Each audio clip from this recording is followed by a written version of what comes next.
Is there an on button? Okay. Are we there? Are we here? I have makeup on, and I never wear makeup. I had an interview with Mark Leda. Mark, sorry if I butchered your last name. The mastermind behind Soft White Underbelly, and it will be dropping on my birthday in 4 days, April 17th. Oof, my forehead looks so big in this camera. Wide lens for a wide head. Okay, so 1 week after coming out as atheist, how has life been for me so far?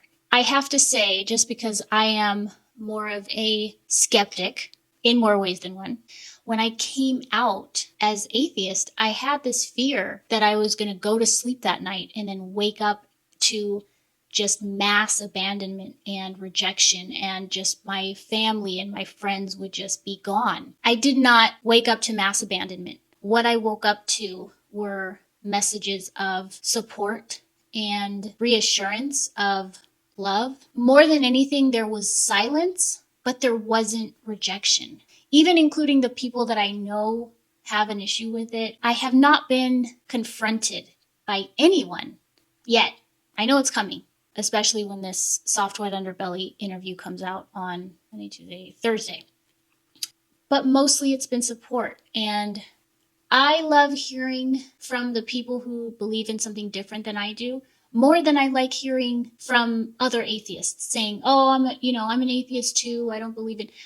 That's cool, but we believe in the same thing, right? So it's easy to get along. It's easy to find familiarity and connection when you believe the same thing. But the real magic is when you can learn how to love and coexist with people that see the world different, because we are conditioned as a society to choose from the options we're given.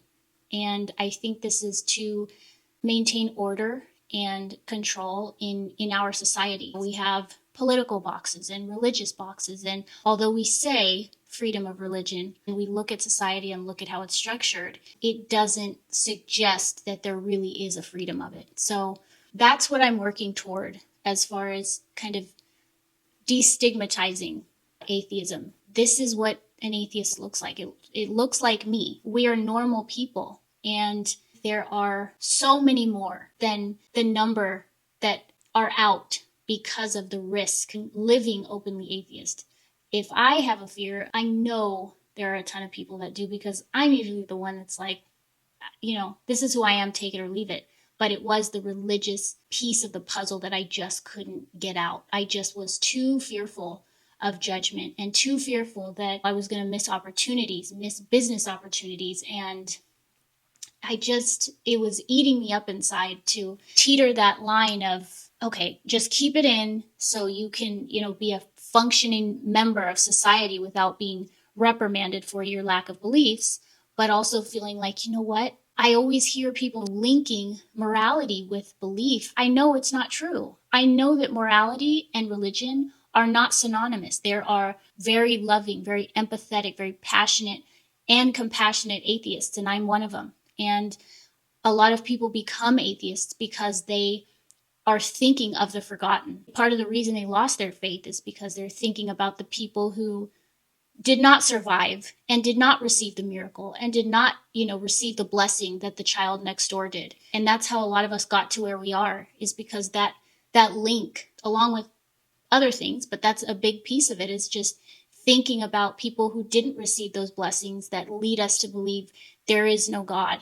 And that's only a part of it, but that's a piece of it, is having that empathy to think of everyone, not just the blessings we receive for ourselves. We're thinking about the blessings missed by others. To me, that's empathy. So if someone tells me they know that God exists because of the blessings they receive, I see that as missing a huge part of the picture, because that means you're basing your belief on the existence of God on what you receive and not what others don't. So I do think that's a lack of empathy. I don't think it's anyone's business, and I don't think it's anyone's job or responsibility to try to convert me into their religion or change me from my current beliefs to theirs, just as no one would want me to try and convert them.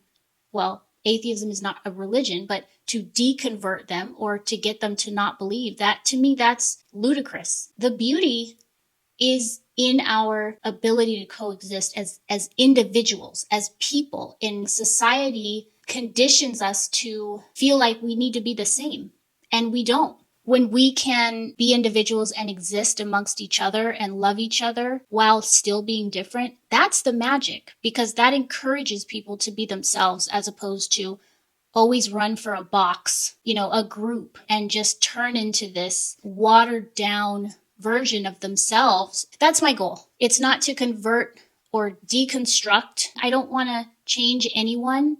I want to destigmatize atheism. I want to spread the word that just as religion is not synonymous with higher morals, atheism is not synonymous with negativity or evil or less than. There is no link. There is no historical evidence whatsoever that evil in the world is more closely related to atheism.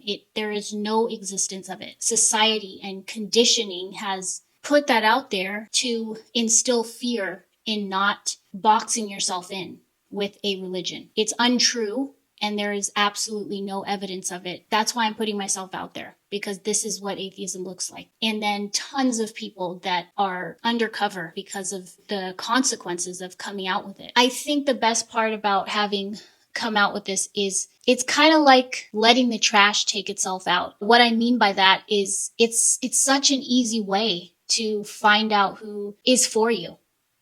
It really shows who is not supposed to be in your life, really organically. If you just say who you are, just no holding back, you will just see everyone disperse into whatever direction they're going to go. Whether that is, I love you, I hate you, I got to think about it. That's totally okay. That's normal. And I think that's a lot of where the silence is coming from on people on my end. They don't really know how to feel, and I can give them that space. I respect that more than just kind of going off the handles and, telling me to fuck off. It's a great first step, and getting messages from people that I may have thought would have left or maybe wouldn't have been okay with it.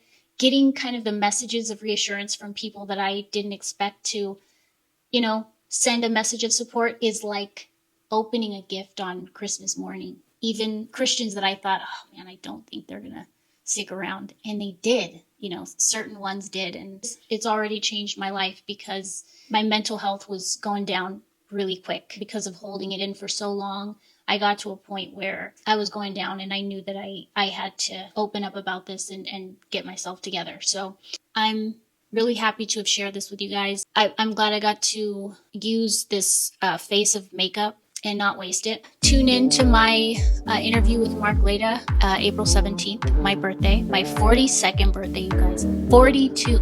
Yeah, this is going to be a great birthday. This is completely unapologetically me, and it feels great. So I love you guys. And again, my goal is just to empower people to be themselves, be individuals, not feel like you have to confine yourselves to boxes that water you down, and to just encourage you to be yourself. And the more we reveal ourselves, the more society's just gonna have to deal with it and understand that being an individual is better than picking a few boxes at a society buffet, because we're all special, we're all unique, and the more we can own ourselves, the better. And we just have to learn how to coexist and love each other amongst our differences, and that's the goal.